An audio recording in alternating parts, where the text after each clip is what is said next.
que eu descobri que toda pessoa que venceu na vida, primeiro ele passou pelo abismo do fracasso. Olha só que curioso. Parece que para a pessoa poder chegar no céu, ela precisa primeiro passar pelo inferno. Então talvez alguns de vocês já passaram pelo abismo do fracasso.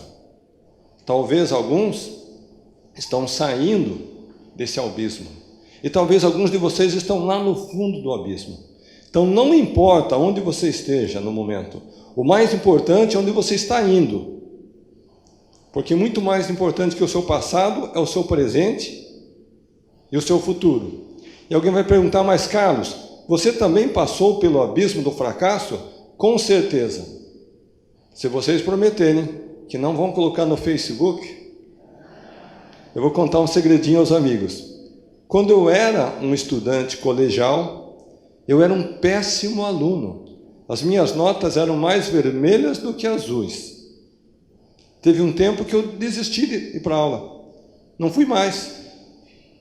Quando chegou a época do casamento, eu ganhava 1 salário mínimo por mês. A minha noiva ganhava 2 salários. Então eu fiz a seguinte matemática: com 3 salários já dá para casar. Acontece que algumas semanas antes do meu casamento, o meu futuro sogro veio até a casa dos meus pais conversar sobre os preparativos do casório. E daí meu pai falou para o meu futuro sogro uma frase que eu jamais vou esquecer. Ele disse assim: seu Raul, se eu fosse o senhor, conhecendo o meu filho como eu conheço, eu não deixaria minha filha se casar com ele. Imagina só o meu sentimento para quem está querendo começar uma vida nova.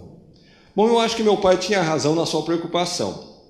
Porque, conforme eu disse, eu era um péssimo aluno, acabei abandonando a escola, me formei no colegial aos 22 anos de idade, entrei na faculdade aos 26, me formei aos 30, consegui o primeiro emprego e logo fui despedido. Então, qualquer pessoa que analisasse o meu currículo naquela fase da vida, podia dizer com certeza, está aí um rapaz que nasceu para fracassar. Então, queridos amigos e queridas amigas, não importa o momento de vida que você esteja passando nesse instante. Muito mais importante que o seu momento presente e o passado é para onde você está indo. É o seu futuro, é daqui para frente. Eu vou contar agora uma outra história para vocês. Quando eu tinha 12 anos de idade, eu queria muito estudar inglês. Morava em Curitiba, meus pais já com 7 filhos, não tinha condição de me mandar para as escolas de inglês. E naquele momento eles conheceram os missionários da Igreja de Jesus Cristo, dos Santos dos Últimos Dias, mais conhecida como os Mormons. E com aqueles jovens norte-americanos, eu comecei a aprender as primeiras palavrinhas no inglês. Acontece que aqueles rapazes colocaram um sonho na minha mente.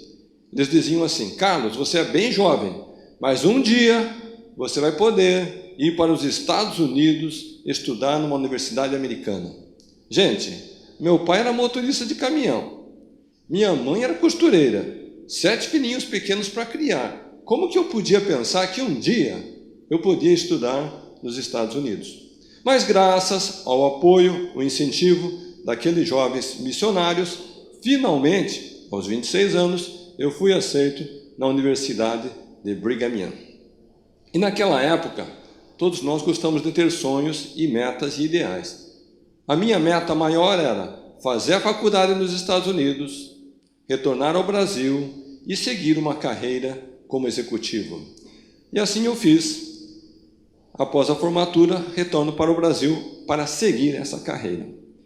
Então, há pouco nós ouvimos o amigo Érico dizendo que o mundo é cheio de oportunidades, cheio de ideias e de conceitos. Mas quantas ideias nós precisamos aproveitar? Apenas uma. E sabe por que às vezes a gente não descobre a oportunidade, gente? Porque ela aparece na nossa frente disfarçada. E sabe como é que a oportunidade aparece disfarçada na frente do homem e da mulher? Ela vem disfarçada em forma de trabalho. Tem muita gente que diz assim, eu queria tanto uma oportunidade, mas só acho trabalho. É porque a oportunidade estava disfarçada. E foi isso que aconteceu comigo. Eu trabalhava de segunda a sexta, das 8 às 18, tentando vencer na vida. Eu buscava uma oportunidade. Até que um belo dia, um colega do trabalho fez a seguinte pergunta: Carlos, será que você poderia nos dar algumas aulinhas de inglês à noite? Fala sério, gente. A pessoa trabalha de segunda a sexta, das 8 às 18. A última coisa que ele pensa fazer quando chega em casa à noite é trabalhar, dar aulinha de inglês. O que a pessoa gosta de fazer em casa à noite? Ou ele vai tomar um banho gostoso, vai sair com a mulher, vai jogar futebol. As mulheres gostam de ir para o shopping, não gostam?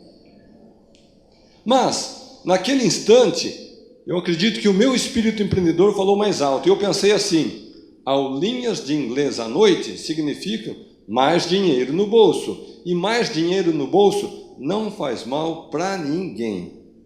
E dessa maneira, eu comecei dando aulas em casa, à noite, para um aluno, 2 alunos, 3 alunos, uma turma, 2 turmas, 3 turmas, até que não tinha espaço livre mais na agenda para ter mais um aluno. O que eu fiz então? Fui falar com a minha querida esposinha Vânia. E olha só como o marido fala com a mulher quando ele quer alguma coisa da esposa. Meu bem, meu amor, lá no trabalho tem alguns colegas que querem aulas de inglês, mas eu já não tenho mais tempo. Será que você poderia dar algumas aulinhas de inglês à noite? Fala sério, coitada da mulher, né? Passou o dia inteiro trabalhando, lavando, cuidando das crianças, roupa, comida. A última coisa que a mulher pensa em fazer à noite é trabalhar. O que a mulher gosta de fazer à noite? Passear, ir no shopping, gastar o dinheiro do marido. Mas eu acho que a minha mulher pensou como empreendedora. Aulinhas de inglês à noite, mais dinheiro na bolsa e, por que não? E ela seguiu o mesmo modelo. 1 aluno, 2 alunos, 3 alunos. Até que chegou o momento da grande dúvida. E agora, o que fazer? Será que devemos abrir uma escola de inglês? Então, em algum momento no seu projeto, você vai fazer essa mesma pergunta. Será que é o momento de empreender? Agora, o que vocês não sabem é que aquele ano era 1987. O presidente desse país era José Sarney. O plano econômico da época era o plano cruzado. E a inflação naquela época corria na casa de 50%, 60%, 70% ao mês. E o pessoal estava desempregado, e as empresas estavam falindo, e a economia estava de mal a pior. Alguma coisa semelhante a 2015?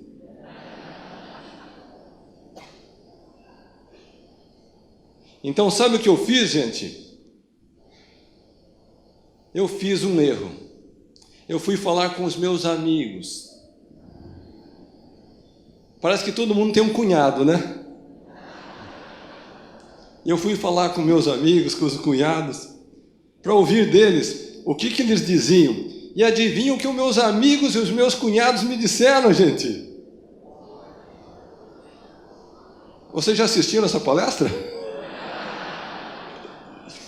Tudo que vocês estão pensando aí, eles disseram: Carlos, você está doido, não faça isso, não troque o certo pelo incerto, tem muita concorrência. E alguns ainda mais iluminados diziam: Carlos, você precisa ter a consciência que esse negócio de dar aulinhas de inglês não dá futuro para ninguém. Bom, gente, depois de tamanha motivação, incentivo, estímulo por parte dos meus amigos, o que será que eu fiz, hein? Confesso a vocês que não esperava esse balde de água fria. Eu fui para casa e eu chorei. E os meus amigos, o que eles fizeram, hein? Sabia que não ia dar certo. Sabia que não ia muito longe. Eu sabia que ele ia desistir. Não é assim que muitas vezes os nossos amigos reagem? Você tem uma ideia, um plano, você tem um ideal pela frente, um sonho, e eles têm todas as razões do mundo por que o seu sonho não vai dar certo. Bom, gente, o tempo passou. E hoje quem ri sou eu.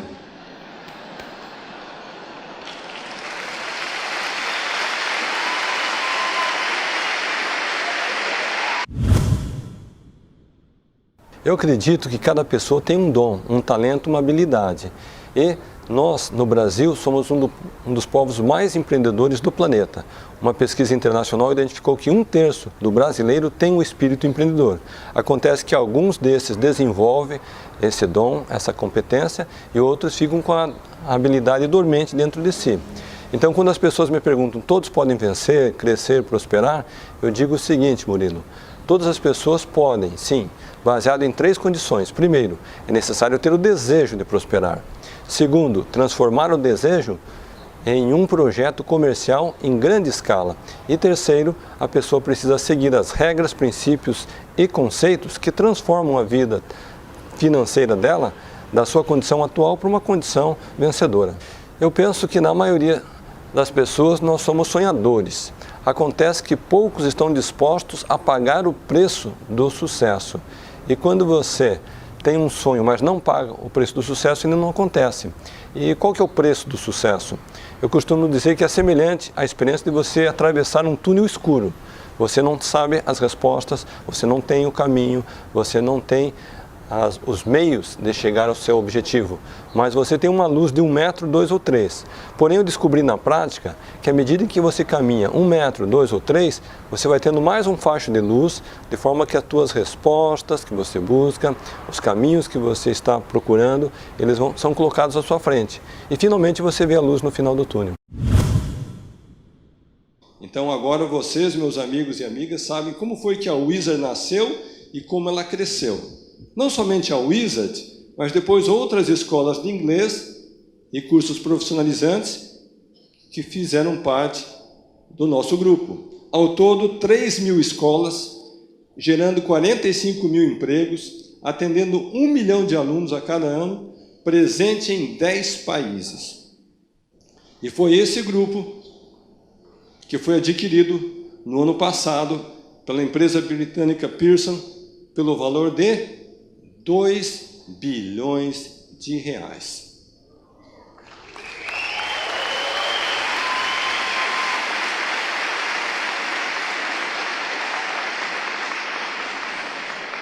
Foi a maior transação no setor de educação desse país realizada até hoje.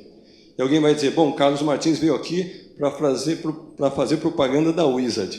Com certeza não, eu já vendi a empresa. Então, por que eu conto essa história para vocês, queridos amigos e amigas? É porque dentro de cada um de vocês tem um dom, um talento, uma habilidade.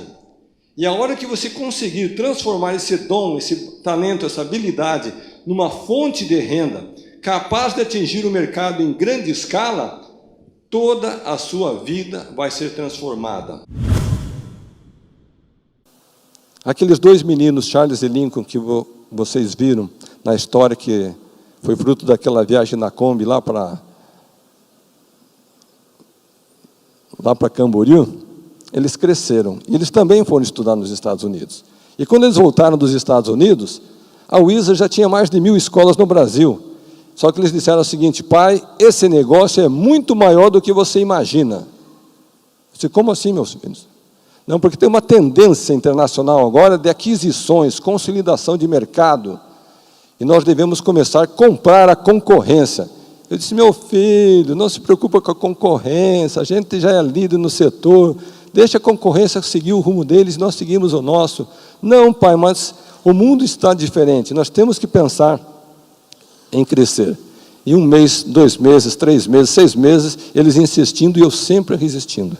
Finalmente, eles fizeram um raciocínio que daí mexeu comigo. Eles disseram, pai, saiba de uma coisa, se nós não adquirirmos a concorrência e consolidarmos o mercado e fazermos um grupo econômico, logo os estrangeiros vão chegar aqui, vão tomar essa posição, e nós que somos líderes ficaremos numa posição refém. Então, naquele momento, eu vi a visão e a estratégia daqueles 2 jovens recém-formados dos Estados Unidos. Então, o que eu fiz? Eu assinei um cheque de R$1 milhão. Então, está aqui, meu filho, pode fazer a compra de uma pequena rede. E eles foram e compraram uma pequena rede. Depois de 6 meses, compraram a segunda. O cheque já passou para 2 milhões, o próximo para 4, 8, 16. Os cheques iam aumentando e eles iam trazendo mais empresas e mais empresas. Fizemos cheques de 100 e de 200 milhões. Ao todo foram 400 milhões em aquisições.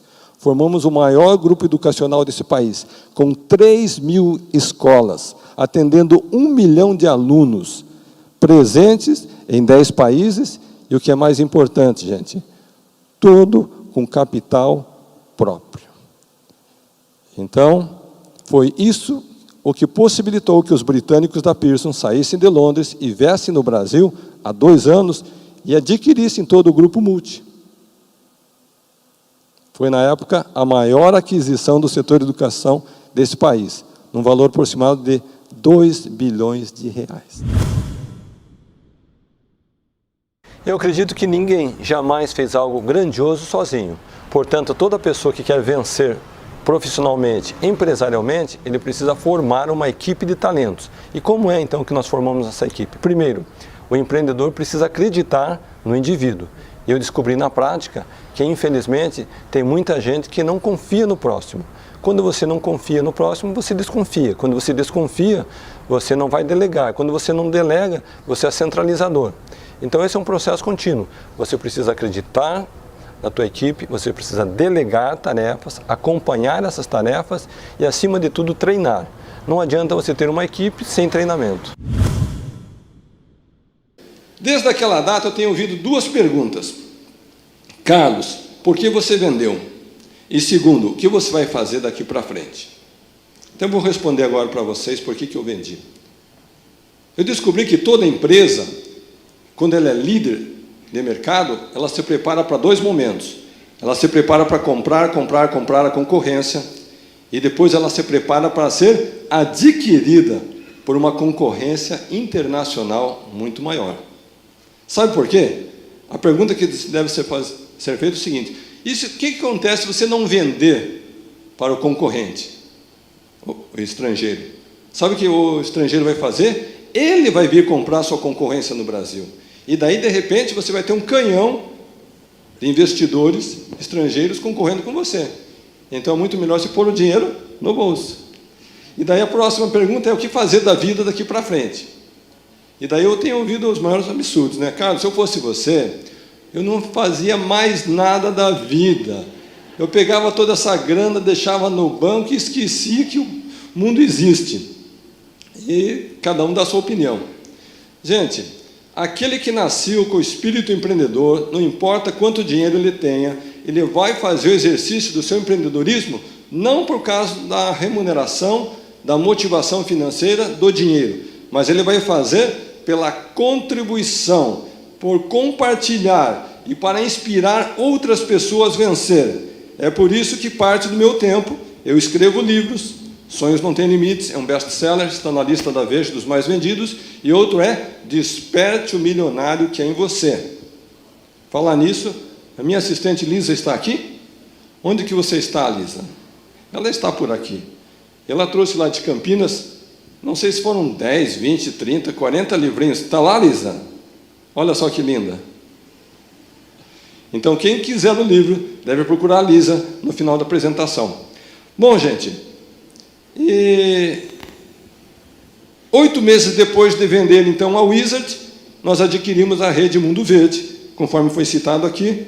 É a maior rede de produtos naturais do Brasil. É uma tendência mundial. As pessoas estão cada vez mais conscientes da necessidade de uma realimentação mais saudável. E também, recentemente, anunciamos a Ronaldo Academy, é um outro projeto no setor de franquias. Eu estive há 15 dias com o Ronaldo na China, abrindo um projeto de 30 escolas naquele país. Então, pode ver que o dinheiro em si não é a motivação maior. A motivação maior é a realização e o compartilhar o sucesso com outras pessoas. Carlos, quantas lojas vocês possuem hoje? São 335 lojas nas principais cidades do Brasil. Todas próprias? É uma única própria, as demais são todas franqueadas. Todas franqueadas. Bom, de franquia você entende bem. Você montou a maior rede de franquia de ensino do mundo, não é do Brasil nem da América Latina, do mundo, com as escolas que levam o seu nome, as escolas Wizard, que agora estão lá com os ingleses, que ganham dinheiro com o negócio que você criou e desenvolveu. Qual é a política para a ampliação do número de lojas, já que isso é fundamental para tornar competitivo o Mundo Verde? O nosso plano de ação prevê chegarmos em 2016 com 650 unidades, atingindo um faturamento de R$1 bilhão. Para que isso aconteça, nós estaremos investindo fortemente nas cidades de pequeno e médio porte, principalmente aqui no interior do estado de São Paulo, onde nós temos várias cidades com ótimo potencial de mercado que ainda não possuem a marca Mundo Verde. E aqui facilita a distribuição. Você tem menor custo na distribuição, sendo produtos orgânicos e naturais, você precisa ter um encurtamento da chegada do produto até a gôndola e para a mesa do consumidor.